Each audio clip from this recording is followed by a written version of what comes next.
Hello everyone, my name is Virendra Pardar और आज मैं फिर से नए सेशन के साथ RAC refrigeration and air conditioning का नया सेशन नई क्लास के साथ मैं आपके साथ समक्ष आ गया हूँ। जो आज का हमारा टॉपिक है वो प्रीवियस टॉपिक से मिलता जुलता है। पहली जो हमारा इससे पहले वाला जो वीडियो था उसमें हमने सीखा था how an simple air cooling work, और आज हम यहाँ पे पढ़ने वाले हैं boot strap air cooling system कैसे काम करता है।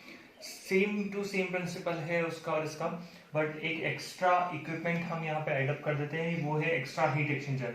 जो सिंपल एयर कूलिंग सिस्टम होता है उसमें सिर्फ एक ही हीट एक्सचेंजर होता है, बट यहाँ पे हम एक सेकेंडरी हीट एक्सचेंजर ऐड करते हैं और उसके अलावा हम एक सेकेंडरी कंप्रेसर यूज करते हैं। पिछले वाले सिस्टम में सिर्फ एक ही कंप्रेसर था, यहाँ पे एक कंप्रेसर और ऐड हो जाता है। क्या फायदे हैं ऐसा करने के? अगर मैं किसी भी प्रोसेस को एडिशनल कंप्रेशन प्रोसेस में ऐड करता हूँ, मतलब पहले मैं एक प्रेशर से दूसरे प्रेशर तक कंप्रेस कर पा रहा था, फिर मैं उसको कूल करता हूँ थोड़ा सा, मतलब टेम्परेचर भी मैंने कम किया बट प्रेशर बढ़ा रहा हूँ मैं। देन फिर अगेन मैंने क्या किया, फिर से प्रेशर बढ़ाया और फिर मैंने ठंडा किया तो मैंने टेम्परेचर कम किया। मतलब क्या कर रहा हूँ मैं, एयर का प्रेशर रेगुलेट कर रहा हूँ, मतलब प्रेशर इंक्रीज कर रहा हूँ और साथ में उसका टेम्परेचर भी रिड्यूस कर रहा हूँ, जिससे हमें बहुत प्रॉफिट होगा। कैसे प्रॉफिट होगा कि अगर एक एरोप्लेन है और उसमें पैसेंजर्स बैठे हुए हैं तो उन्हें उस प्रेशर तक जितने प्रेशर हमें रिक्वायर्ड है, जैसे 1 एटमॉस्फेयर प्रेशर हमें रिक्वायर्ड होता है, 1 एटमॉस्फेयर प्रेशर तक हम रीच कर पाएंगे और जितना ज्यादा हम डेप्थ में जाएंगे प्रेशर के साथ उतना कम टेम्परेचर हम पा पाएंगे। तो इसीलिए जितना कम प्रेशर हम 1 एटमॉस्फेयर प्रेशर तक जाएंगे तो हमें टेम्परेचर भी लो मिलेगा। तो इसीलिए ये एयर रेफ्रिजरेशन सिस्टम ऐसे काम करता है। Name is boot strap air cooling system. अब फिर से मैं वही स्टार्ट करूंगा। फर्स्ट स्टार्ट होती है, ये कुछ प्रोसेसेस हैं, जैसे कि यहाँ से दिया हुआ है 1 to 8 process. 1 to 2 is the running process. 1 यहाँ पे एम्बियंट एयर होती है, मतलब ये एरोप्लेन के अंदर का सिस्टम है। यहाँ जो बाहर हवा होगी एरोप्लेन के जस्ट पेरिफेरियल में वो होगी एम्बियंट एयर। एम्बियंट एयर का जो प्रेशर एंड टेम्परेचर होगा वो ambient pressure and temperature. रेमिंग process हम पिछले वीडियो में भी डिस्कस कर चुके हैं। रेमिंग प्रोसेस क्या होती है, अचानक से खुली हवा को कंप्रेस करना। कंप्रेस करते हैं तो उसके कारण कुछ टेम्परेचर भी बढ़ता है, कुछ प्रेशर भी बढ़ता है। प्रेशर बढ़ेगा क्योंकि हम उसको कंप्रेस कर रहे हैं, अचानक से एक कंट्रोल वॉल्यूम वाले सेक्शन में हम लेकर आ रहे हैं, और देन अगर ड्यू टू फ्रिक्शन हीट वहां पे जनरेट होगी और हीट के कारण वहां पे टेम्परेचर इंक्रीज होगा। अगर हीट नहीं भी जनरेट होती है तो उसे हम आइसेंट्रोपिक प्रोसेस बोल सकते हैं, क्योंकि हम वहां पे अपनी साइड से कोई हीट नहीं दे रहे हैं। तो आइसेंट्रोपिक प्रोसेस होगी ये रेमिंग प्रोसेस, ये कांस्टेंट आइसेंट्रोपिक प्रोसेस होगी, constant enthalpy entropy process. But compression process है तो इसमें प्रेशर इंक्रीज होगा एंड टेम्परेचर इंक्रीज होगा। तो ये प्रोसेस है 1 to 2 रेमिंग प्रोसेस। सिमिलरली मैं साइमल्टेनियसली बताता हूँ टीएस डायग्राम में। एक कंडीशन में ले लेता हूँ कि प्रेशर 1 इज रनिंग प्रेशर, यहाँ पे हम लिख देते हैं this is the ambient pressure, और एम्बियंट प्रेशर से हम 1 से 2 तक जा रहे हैं। This is ideal, this is ideal running pressure. अब आइडियल अगर है मतलब कि वहां पे हीट जनरेट नहीं हो रहा है, बट अगर इन एक्चुअल हम बात करें तो हीट जनरेट होता है due to friction. Heat generate होगा तो देयर मस्ट बी एफिशिएंसी, जो मैंने 2 डैश से दर्शाई हुई है। तो ये जो प्रेशर होगा ये होगा एक्चुअल रनिंग प्रेशर, मतलब the third line is showing the actual running process and the fourth line is showing the ideal running process. तो यहाँ पे कांस्टेंट टेम्परेचर पे ये होगा T2 एंड T2 डैश, ये जो दोनों होंगे ये दोनों इक्वल होंगे। T2 is equal to T2 dash यहाँ पे हमें मिलेगा। तो this is the first process which happens in this complete cycle, जो कि है रनिंग प्रोसेस। रनिंग प्रोसेस के बाद एक कंप्रेसर यहाँ पे लगा हुआ है, सारी की सारी हवा कंप्रेस होके एक नली में जाएगी, जो कि कंबशन चैम्बर से टरबाइन पे होते हुए जाता है। वो इंटरनल कंबशन इंजन का पार्ट है, जैसा मैंने पिछले वीडियो में बताया था। This is the combustion chamber, but हमें यहाँ पे जाना है। अब कंप्रेशन प्रोसेस है, तो this is process 2 to 3 is compression process. Compression की फर्स्ट प्रोसेस है ये, फर्स्ट मतलब प्राइमरी कंप्रेशन प्रोसेस। तो ये दिख रहा है मुझे यहाँ 2 डैश मैंने फिनिश किया था। 2 डैश से 3 is the actual compression process which is isentropic, but अगर एफिशिएंसी है वहां पे कुछ न कुछ तो 2 डैश से 3 डैश तक हमारे पास पहुंच पाया है। और this is the primary compressor pressure, ये जो लाइन है ये हमारी प्राइमरी कंप्रेशन प्रेशर की लाइन है। तो 3 डैश तक हम यहाँ पे आ चुके हैं, यहाँ पे लिखा हुआ है। कंप्रेशन के बाद हम यहाँ पे 3 तक आ चुके हैं। 3 के बाद there is a heat exchanger. Heat exchanger की जो 2 फ्लूइड्स होते हैं हीट एक्सचेंजर में, एक हमारा मेन फ्लूइड होता है और एक सप्लीमेंट्री फ्लूइड होता है। हमारा जो मेन फ्लूइड है वो कंप्रेसर से जो आ रहा है वो हमारा मेन फ्लूइड है, इसे मुझे ठंडा करना है और रैम्ड एयर जो आ रही है एक प्राइमरी पाइपलाइन से, सॉरी सेकेंडरी फ्लूइड वो हमारा बनेगा और वो हमारा बाहर हो जाएगा। वो जो होगा यहाँ पे उसका टेम्परेचर यहाँ के टेम्परेचर से बहुत कम होगा, तो वो उसे हीट एक्सचेंज करेगा। हीट एक्सचेंज करेगा तो हमारा जो मेन फ्लूइड है वो थोड़ा कूल डाउन हो जाएगा, मतलब 4 तक आते आते वो थोड़ा ठंडा हो गया। तो ये कांस्टेंट प्रेशर प्रोसेस है। 3 तक हम पहुंच चुके थे, 3 से 4 this is the process of heat exchanger 1, cooling heat exchanger 1 process है, ये हमारी कूलिंग प्रोसेस है। Then cooling process of refrigerant, not of the area from area which we are required to be cooled। तो यहाँ पे हम आ गए हैं। यहाँ पे अब 4th के बाद सेकेंडरी कंप्रेसर हमारे पास आया है। तो अगली जो प्रोसेस है 4 to 5 which is secondary compression process. Secondary compression process is again 4 to 5। अगर एफिशिएंसी दी हुई है मुझे तो 4 to 5 डैश हो जाएगा। This is the main secondary compressor pressure. ये हमारा प्रेशर और बूस्ट कर रहा है और हम फिर इसके बाद अगेन एक सेकेंडरी हीट एक्सचेंजर 2 यूज कर रहे हैं, जो कि प्रोसेस बनेगा 5 to 6। ये 5 to 6 is heat exchanger 2 process. ये 5 to 6 हम यहाँ तक आ गए, 5 to 6 आ गए यहाँ तक। अब 6 के बाद 6 ये भी कैसे काम कर रहा है, वही सेम रैम जो एयर यूज कर रहे थे, रैम्ड एयर, वो हमारे पास यहाँ पे हम यूज करेंगे इस एयर को ठंडा करने के लिए, जो हमारा मेन फ्लूइड है। अब ये बाहर आ चुकी है यहाँ पे ये टरबाइन से टकराने वाली है। टरबाइन जो कि उसी कंप्रेसर से उस कंप्रेसर को चला भी रहा है और यहाँ से जो आ रही है उसको रन भी कर रहा है। तो ये हमारा 6 to 7, ये 7 तक टरबाइन है।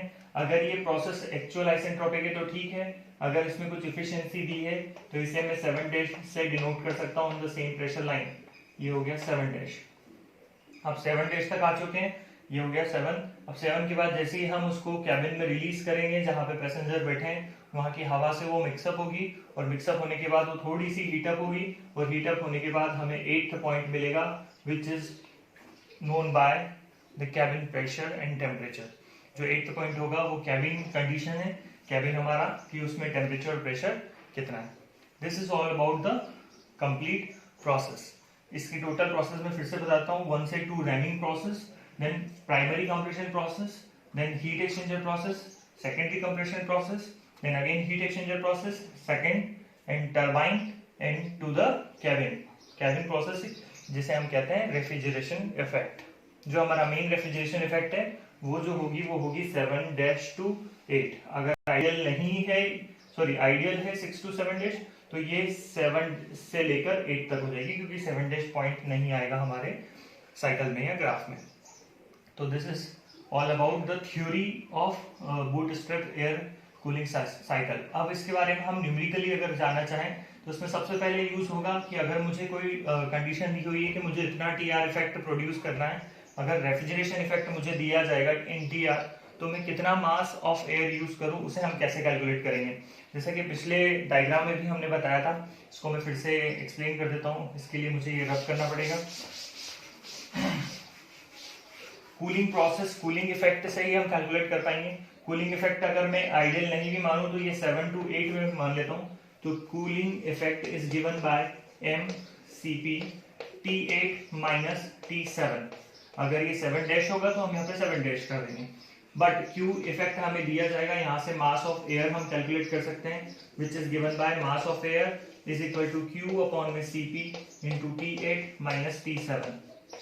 अब Q जो है मुझे किलोवाट में पुट करना होता है और Q मुझे TR टन ऑफ रेफ्रिजरेशन में दिया जाएगा, तो इसे हम कन्वर्ट कर सकते हैं which is Q into 3.5 kilowatt.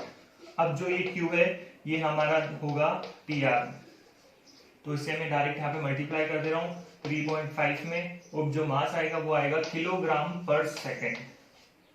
अगर हम इसे 210 से मल्टीप्लाई करते हैं तो ये आएगा किलोग्राम पर मिनट। मतलब हमें मास फ्लो रेट कितना चाहिए या हम यहाँ से कैलकुलेट कर सकते हैं। मास फ्लो रेट हमें चाहिएगा Q, अब Q हमें TR में पुट करना है। फॉर एग्जांपल अब हम एक नॉर्मल पैसेंजर ट्रेन प्लेन ले रहे हैं और उसमें मुझे इलेक्ट्रॉनिक कंपोनेंट को ठंडा करना है, मुझे 3 TR चाहिएगा, तो यहाँ पे मैं 3 पुट करूंगा, 3 multiply by 3.5, the answer will be in kilogram पर सेकेंड। तो ऐसे हम मास ऑफ एयर कैलकुलेट कर सकते हैं। नाउ बात आती है कितना पावर कंज्यूम होगा हमारा।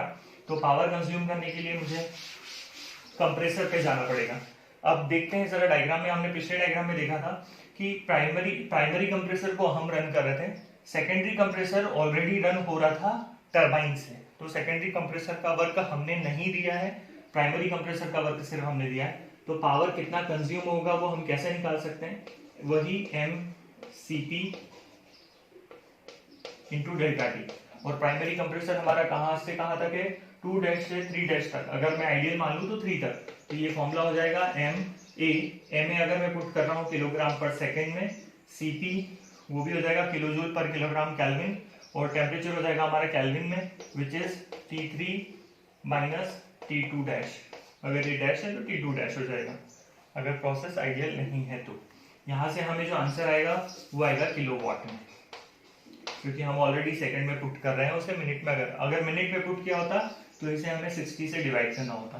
तो ये दो मेन न्यूमेरिकल मेथड्स हैं जो हम यूज करेंगे कि मास ऑफ एयर कितना यूज होगा इस साइकिल में, और दूसरा कितना पावर हम कंज्यूम करेंगे ये। अब मुझे अगर टेम्परेचर्स निकालने हैं अलग अलग कंडीशंस पे, मुझे कोई कंडीशन दी हुई है तो मैं आइसेंट्रोपिक प्रोसेस लगा के और एफिशिएंसी के फॉर्मूलेज लगा के सारे टेम्परेचर और प्रेशर की कंडीशंस निकाल सकता हूँ। तो this is all about bootstrap air cooling system. इसके अलावा एक सिस्टम और है जो कि यूज होता है, bootstrap air evaporation cooling system. जैसे कि simple air evaporation cooling system भी था, एक इवोपरेटर ऐड कर दिया जाता है जिससे ये जो 6 पॉइंट है ये इवोपरेशन प्रोसेस के कारण, जिसमें एक एक्स्ट्रा फ्लूइड हम यूज करते हैं, मे बी अमोनिया और वाटर हम यूज कर सकते हैं, तो उसके कारण ये 6 पॉइंट है वो और नीचे आ जाता है। Means we can consider it 7, और 7 के बाद अगर मैं और नीचे जाऊंगा तो कैबिन प्रेशर और नीचे तक आ जाएगा, मतलब कैबिन प्रेशर तो वही रहेगा बट टेम्परेचर और कम आ जाएगा। तो 7 के बाद 8 प्रोसेस ये हो जाएगी, then here it will be 8 dash, क्योंकि ये प्रोसेस नहीं बचेगी अब हमारे पास, और 8 के बाद ये 8th पॉइंट हमारे पास 9th आ जाएगा, वो उतना ही रहेगा क्योंकि रेफ्रिजरेशन इफेक्ट तो हमें उतना ही चाहिए, बट टेम्परेचर अब हमें और कम मिल जाएगा पिछले वाले से। तो एक इवोपरेशन सिस्टम हमने सिंपल एयर कूलिंग सिस्टम में भी ऐड किया था, उसमें भी इसमें भी ऐड कर सकते हैं हम, उसका नाम होगा bootstrap evaporation air cooling system. तो उसकी वजह से हमें टेम्परेचर और कम मिल सकता है on the same cabin pressure. तो इसके भी आप एक बार अप्रोच कीजिएगा कि वो कैसे हम डायग्राम में इफेक्टिवली कर सकें। Thank you.